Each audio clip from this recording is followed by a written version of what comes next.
कौसल्या सुप्रजा रामपूर्वा सन्ध्या प्रवर्तते। उत्तिष्ठ नरशार्दूल कर्तव्यं दैवमान्हिकम्। कौसल्या सुप्रजा रामपूर्वा सन्ध्या प्रवर्तते। उत्तिष्ठ नरशार्दूल कर्तव्यं दैवमान्हिकम्। उत्तिष्ठोत्तिष्ठ गोविन्द उत्तिष्ठ गरुडध्वज। उत्तिष्ठ कमलाकान्त त्रैलोक्यं मङ्गलं कुरु। उत्तिष्ठोत्तिष्ठ गोविन्द उत्तिष्ठ गरुडध्वज।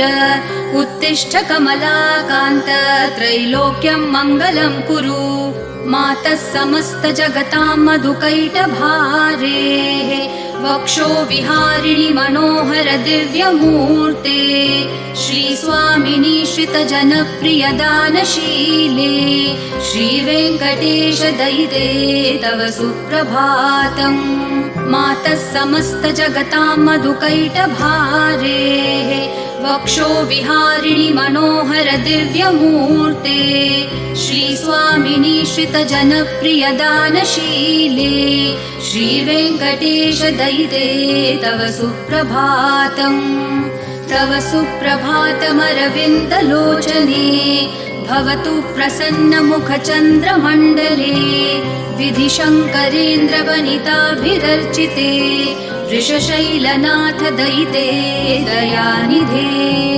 अत्र्यादिसप्तऋषयः समुपास्य सन्ध्याम् आकाशसिन्धुकमलानि मनोहराणि आदाय पादयुगमर्चयितुं प्रपन्नाः। शेषाद्रिशेखर विभो तव सुप्रभातम्। पञ्चाननाब्ज भव षण्मुखवासवाद्याः त्रैविक्रमादिचरितं विबुधास्तुवन्ति। भाषापतिः पठति वासरशुद्धिमारात्। शेषाद्रिशेखर विभो तव सुप्रभातम्। ईषत्प्रफुल्लसरसीरुहनारिकेलपूगद्रुमादिसुमनोहर पालिकानाम् आवाति मन्दमनिलः सह दिव्यगन्धैः। शेषाद्रिशेखर विभो तव सुप्रभातम्। उन्मील्य नेत्रयुगमुत्तमपञ्चरस्था पात्रावशिष्टकदलीफलपायसानि भूत्वा सलीलमथ केलिशुकाः पठन्ति। शेषाद्रिशेखर विभो तव सुप्रभातम्। तन्त्री प्रकर्ष मधुरस्वनया विपञ्च्या गायत्यनन्तचरितं तव नारदोऽपि। भाषा समग्रमसकृत्करचाररम्यम्। शेषाद्रिशेखर विभो तव सुप्रभातम्। भृङ्गावली च मकरन्दरसानुविद्धजनकारगीतनिनदैः सह सेवनाय निर्यात्युपान्तसरसी कमलोदरेभ्यः। शेषाद्रिशेखर विभो तव सुप्रभातम्। योषागणेन वरदग्निविमथ्यमाने घोषालयेषु दधिमन्थनतीव्रघोषाः। रोषात् कलिं वदधते ककुभश्च कुम्भाः। शेषाद्रिशेखर विभो तव सुप्रभातम्। पद्मेशमित्रशतपत्रगतालिवर्गाः हर्तुं श्रियं कुवलयस्य निजाङ्गलक्ष्म्या। भेरीनिनादमिव बिभ्रति तीव्रनादम्। शेषाद्रिशेखर विभो तव सुप्रभातम्। श्रीमन्नभीष्टवरदाखिललोकबन्धो श्री श्रीनिवास जगदैकदयैकसिन्धो श्रीदेवतागृहभुजान्तर दिव्यमूर्ते। श्रीवेङ्कटाचलपते तव सुप्रभातम्। श्रीमन्नभीष्टवरदाखिललोकबन्धो श्री श्रीनिवास जगदेकदयैकसिन्धो श्रीदेवतागृहभुजान्तर दिव्यमूर्ते। श्रीवेङ्कटाचलपते तव सुप्रभातम्। श्रीस्वामी पुष्करिणिकाप्लवनिर्मलाङ्गाः श्रेयोर्थिनो हरविरिञ्च सनन्दनाद्याः द्वारे वसन्ति वरवेत्रहतोत्तमाङ्गाः श्रीवेङ्कटाचलपते तव सुप्रभातम् श्रीशेषशैलगरुडाचलवेङ्कटाद्रिनारायणाद्रिवृषभाद्रिवृषाद्रिमुख्याम् आख्यां त्वदीयवसतेरनिशं वदन्ति श्रीवेङ्कटाचलपते तव सुप्रभातम् सेवापरः शिवसुरेश कृशानुधर्मरक्षोऽम्बुनाथ पवमानधनाधिनाथाः बद्धाञ्जलि प्रविलसन्निज शीर्षदेशाः श्रीवेङ्कटाचलपते तव सुप्रभातम् घाटेषु ते विहगराज मृगाधिराज नागाधिराज गजराज हयाधिराजाः स्वस्वाधिकारमहिमाधिकमर्थयन्ते श्रीवेङ्कटाचलपते तव सुप्रभातम्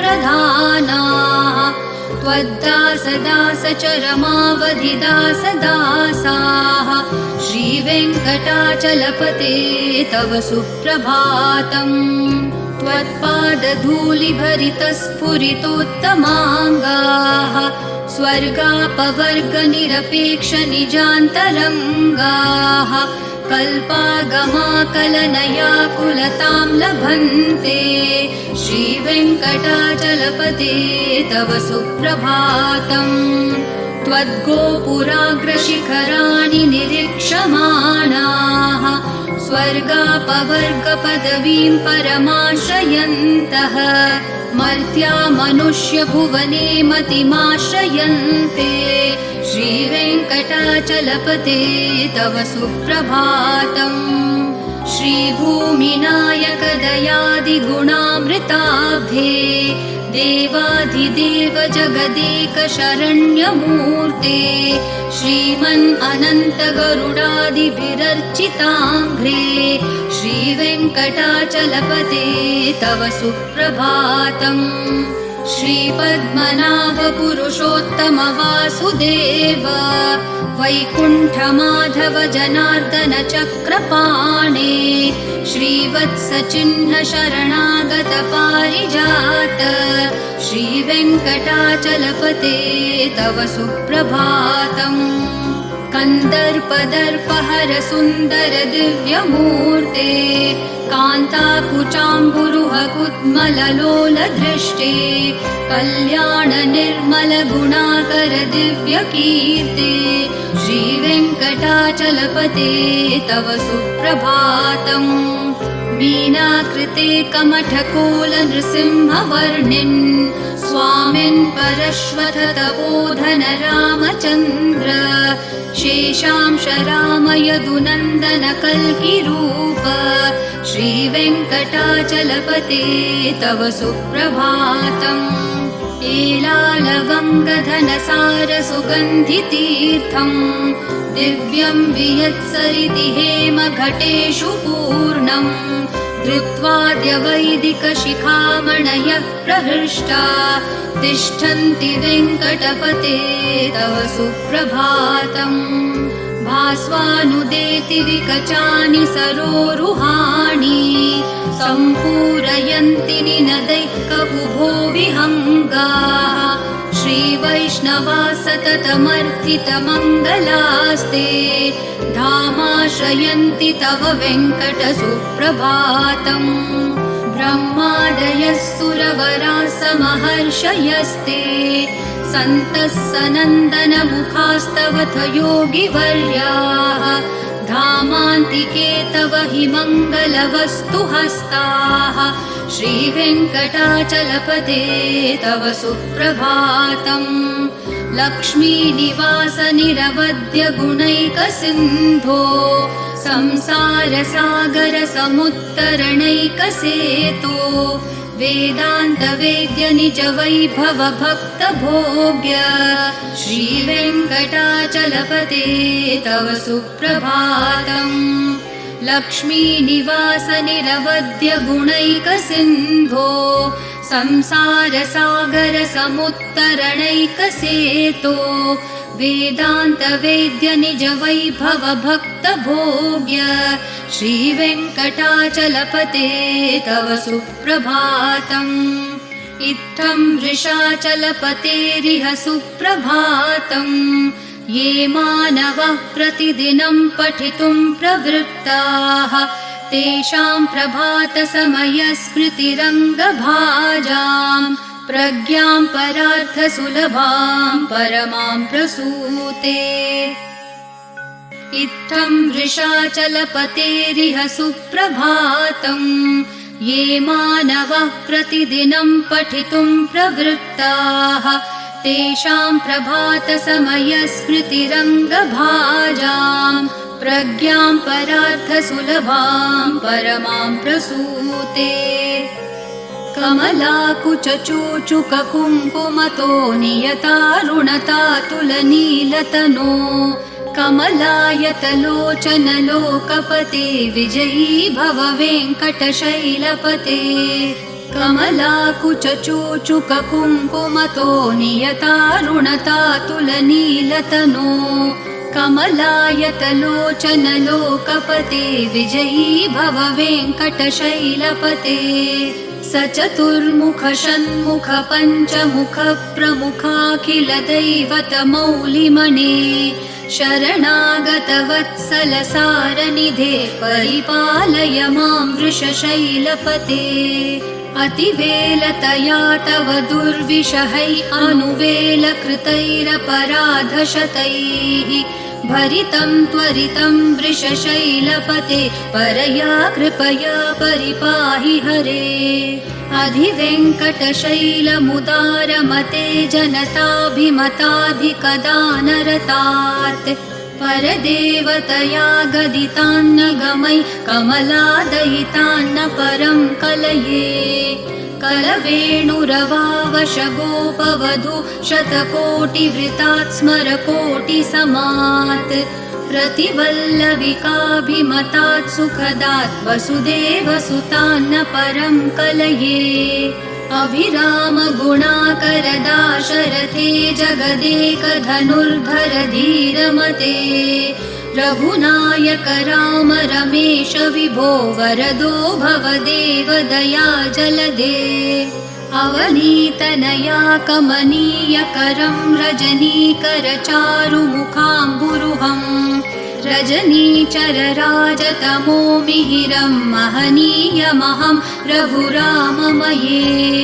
सुमुखं सुहृदं सुलभं सुखदं स्वनुजं च सुखाय ममोघशरम् अपहाय रघुत्वहमन्यमहं न कथञ्चन कञ्चन जातु भजे।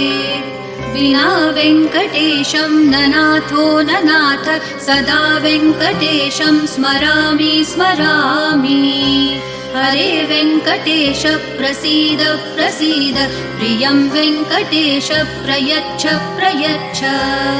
विना वेङ्कटेशं ननाथो ननाथ सदा वेङ्कटेशं स्मरामि स्मरामि। हरे वेङ्कटेश प्रसीद प्रसीद प्रियं वेङ्कटेश प्रयच्छ प्रयच्छ। अहं दूरतस्ते पदाम्भोजयुग्म प्रणामेच्छयागत्य सेवां करोमि। सकृत्सेवया नित्यसेवाफलं त्वं प्रयच्छ प्रयच्छ प्रभो वेङ्कटेश। अज्ञानिना मया दोषान् अशेषान् विहितान् हरे क्षमस्वत्वं क्षमस्वत्वं शेषशैलशिखामणे। अज्ञानिना मया दोषान् अशेषान् विहितान् हरे क्षमस्वत्वं क्षमस्वत्वं शेषशैलशिखामणे। ईशानां जगतोऽस्य वेङ्कटपतेर्विष्णोः परां प्रेयसीं तद्वक्षस्थलनित्यवासरसिकां तच्छान्तिसंवर्धिनीं पद्मालङ्कृतपाणिपल्लवयुगां पद्मासनस्थां श्रियं वात्सल्यादिगुणोज्ज्वलां भगवतीं वन्दे जगन्मातरम् ईशानां जगतोऽस्य वेङ्कटपतेर्विष्णोः परां प्रेयसीं तद्वक्षस्थलनित्यवासरसिकां तच्छान्तिसंवर्धिनीं पद्मालङ्कृतपाणिपल्लवयुगां पद्मासनस्थां श्रियं वात्सल्यादिगुणोज्ज्वलां भगवतीं वन्दे जगन्मातरम् श्रीमान् कृपाजलनिधे कृतसर्वलोकसर्वज्ञशक्तनतवत्सल सर्वशेषिन् स्वामिन् सुशीलसुलभाश्रितपारिजात श्रीवेङ्कटेशचरणौ शरणं प्रपद्ये श्रीमान् कृपाजलनिधे कृतसर्वलोकसर्वज्ञशक्तनतवत्सल सर्वशेषिन् स्वामिन् सुशीलसुलभाश्रितपारिजात श्रीवेङ्कटेशचरणौ शरणं प्रपद्ये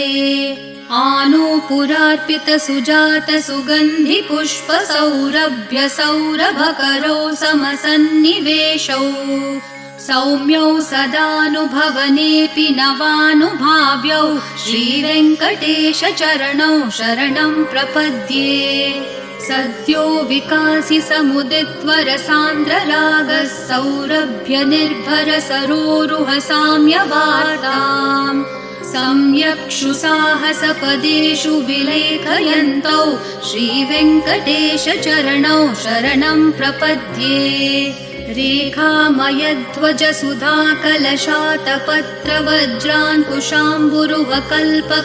रेखामयध्वजसुधाकलशातपत्रवज्राङ्कुशाम्बुरुहकल्पकशङ्खचक्रैः भव्यैरलङ्कृततलौ परतत्त्वचिह्नैः श्रीवेङ्कटेशचरणौ शरणं प्रपद्ये ताम्रोदरद्युतिपराजितपद्मरागौ ब्राह्मेर्महोभिरभिभूतमहेन्द्रनीलौ उद्यन्नखांशुभिरदस्तशशाङ्कभासौ श्रीवेङ्कटेशचरणौ शरणं प्रपद्ये सप्रेमभीतिकमलाकरपल्लवाभ्यां सम्माहनेऽपि सपदिक्लममादधानौ कान्ताववाङ्मनसगोचरसौ कुमार्यौ श्रीवेङ्कटेशचरणौ शरणं प्रपद्ये लक्ष्मीमहीतदनुरूपनिजानुभावन्नीलादिदिव्यमहिषीकरपल्लवानाम् आरुण्यसङ्क्रमणतः किल सान्द्ररागौ श्रीवेङ्कटेशचरणौ शरणं प्रपद्ये नित्यानमद्विधिशिवादिकिरीटकोटि प्रत्युक्तदीप्तिनवरत्नमःप्ररोहैः नीराजनाविधिमुदारमुपादधानौ श्रीवेङ्कटेशचरणौ शरणं प्रपद्ये विष्णोपदे परम इत्युदितप्रशंसो यौ मध्य उत्स इति भोग्यतयाप्युपातौ भूयस्ततेति तव पाणितलप्रदिष्टौ श्रीवेङ्कटेशचरणौ शरणं प्रपद्ये पार्थाय तत्सदृशसारथिना त्वयैव यौ दर्शितौ स्वचरणौ शरणं व्रजेति भूयोऽपि मह्यमिह तौ करदर्शितौ ते श्रीवेङ्कटेशचरणौ शरणं प्रपद्ये मन्मूर्धिकालियफने विकटाटवीषु श्रीवेङ्कटाद्रिशिखरे शिरसि श्रुतीनां चित्तेऽप्यनन्यमनसां सममाहितौ ते श्रीवेङ्कटेशचरणौ शरणं प्रपद्ये आम्लानहृष्यदवनीतलकीर्णपुष्पौ श्रीवेङ्कटाद्रिशिखराभरणायमानौ आनन्दिताखिलमनोनयनौ तवेतौ श्रीवेङ्कटेशचरणौ शरणं प्रपद्ये प्रायः प्रपन्नजनता प्रथमावगाह्यो मातुस्तनाविलसन्निभाननौ विविशिशोरमृतायमानौ प्राप्तौ परस्परतुलामतुलान्तरौ ते श्रीवेङ्कटेशचरणौ शरणं प्रपद्ये सत्त्वोत्तरैः सततसेव्यपदाम्बुजेन संसारतारकदशार्द्रदृगञ्चलेन सौम्योपयन्तृमुनिना मम दर्शितौ ते श्रीवेङ्कटेशचरणौ शरणं प्रपद्ये सत्त्वोत्तरैः सततसेव्यपदाम्बुजेन संसारतारकदशार्द्रदृगञ्चलेन सौम्योपयन्तृमुनिना मम दर्शितौ ते श्रीवेङ्कटेशचरणौ शरणं प्रपद्ये श्रीशश्रिया घटिकया त्वदुपाय भावे प्राप्ये त्वयि स्वयमुपेयतया स्फुरन्त्या नित्याश्रिताय निरवत्य गुणाय तुभ्यं श्यां किङ्करो वृषगिरीश न जातु मह्यम् श्रीशश्रिया घटिकया त्वदुपाय भावे प्राप्ये त्वयि स्वयमुपेयतया स्फुरन्त्या नित्याश्रिताय निरवत्य गुणाय तुभ्यं श्यां किङ्करो वृषगिरीश न जातु मह्यम् श्रियः कान्ताय कल्याणनिधये निधयेऽर्थिनां श्रीवेङ्कटनिवासाय श्रीनिवासाय मङ्गलम् श्रियः कान्ताय कल्याणनिधये निधयेऽर्थिनां श्रीवेङ्कटनिवासाय श्रीनिवासाय मङ्गलम् लक्ष्मी सविभ्रमालोकसुप्रविभ्रमचक्षुषे चक्षुषे सर्वलोकानां वेङ्कटेशाय मङ्गलम् श्रीवेङ्कटाद्रिशृङ्गाग्रमङ्गलाभरणाङ्ग्रये मङ्गलानां निवासाय श्रीनिवासाय मङ्गलम् सर्वावयवसौन्दर्यसम्पदा सर्वचेतसां सदा सम्मोहनायास्तु वेङ्कटेशाय मङ्गलम् नित्याय निरवध्याय सत्यानन्दचिदात्मने सर्वान्तरात्मने श्रीमद्वेङ्कटेशाय मङ्गलम् स्वतः सर्वविदे सर्वशक्तये सर्वशेषिणे सुलभाय सुशीलाय वेङ्कटेशाय मङ्गलम् परस्मै ब्रह्मणे पूर्णकामाय परमात्मने प्रयुञ्जे परतत्त्वाय वेङ्कटेशाय मङ्गलम् आकालतत्त्वमशान्तम् आत्मनामनुपश्यताम् अतृप्तामृतरूपाय वेङ्कटेशाय मङ्गलम् प्रायस्वचरणौ पुंसां शरण्यत्वेन पाणिना कृपया दिशते श्रीमद्वेङ्कटेशाय मङ्गलम् दयामृत्तरङ्गिन्यास्तरङ्गैरिव शीतलैः अपाङ्गैः सिञ्चते विश्वं वेङ्कटेशाय मङ्गलम् सद्भूषाम्बरहेतिनां सुषमावहमूर्तये सर्वार्तिशमनायास्तु वेङ्कटेशाय मङ्गलम् श्रीवैकुण्ठविरक्ताय स्वामि पुष्करिणीतटे रमया रममाणाय वेङ्कटेशाय मङ्गलम् श्रीवैकुण्ठविरक्ताय स्वामि पुष्करिणीतटे रमया रममाणाय वेङ्कटेशाय मङ्गलम् श्रीमत्सुन्दरजामातृमुनिमानसवासिने सर्वलोकनिवासाय